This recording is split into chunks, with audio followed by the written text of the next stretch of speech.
So லாஸ்ட்டாக நம்ம பார்க்க போகிற யமாஸ் அண்ட் நியமாஸில் வந்து பார்த்திங்கனாக்கா ஈஸ்வர பிரணிதானால முடியுது. ஸோ யூஸ்வலாக அது வந்துட்டு கடவுளை எல்லாரையும் பார்க்குறங்க, அன்பே சிவம் அப்படிங்கிற மாதிரி பார்க்குறாங்க. பட்டு நம்ம பார்த்திங்கனாக்கா ஒவ்வொரு ஸ்டெப்பும் லைஃப்பில் வந்து ஆக்ஷன்லேயே தான் இருக்கும். அண்ட் இந்த ஆக்ஷன் வந்து பார்த்திங்கனாக்கா த்ரூ அவுட் த லைஃப், நம்ம பர்த்லேருந்து நம்ம இறக்குற வரைக்கும் ஒரு ஆக்ஷன்லேயே தான் இருக்கும். ஈவன் தூங்கும்போது கூட நம்ம ஏதோ ஒரு ஆக்ஷன் பண்ணிக்கிட்டே தான் இருக்கோம். ஸோ எப்படி இந்த ஒவ்வொரு ஆக்ஷனும் த்ரூ அவுட் த லைஃப் நடந்துக்கிட்டே இருக்கிறத வந்துட்டு 24/7 நம்ம வந்து கடவுளுக்கான ஒரு டெடிக்கேஷனான ஒரு ஆக்ஷனாக பண்ண முடியும். ஸோ இது வந்துட்டு நீங்கள் ஏதோ ஒரு மவுண்டன்லேயோ இல்லை ஒரு ஃபாரஸ்ட்லேயோ போய் உக்காரணுன்னு தேவையில்லை.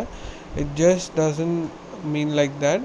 நம்ம பண்ணுற ஒவ்வொரு செயலையும் யூஷுவல் ருட்டீனே வந்துட்டு எவ்வளோ நம்ம டெடிக்கேட்டடாக, லவ்விங்காக, டெடிக்கேட்டடாக, சின்சியராக பண்ணோம் அப்படிங்கிறது தான் ஒரு கடவுளுக்கு ஆஃபர் பண்ணுற மாதிரி பண்ணுறோங்கிறது. ஸோ இதை எப்படி வந்துட்டு உங்களோட டெய்லி ஒர்க்கில் நம்ம இதை இவால்வ் பண்ணி ப்ராக்டிக்கலான ஒரு ரிட்ரீட்டாக நம்ம பண்ணலாங்கிறத பார்க்கலாம். நான் உங்களை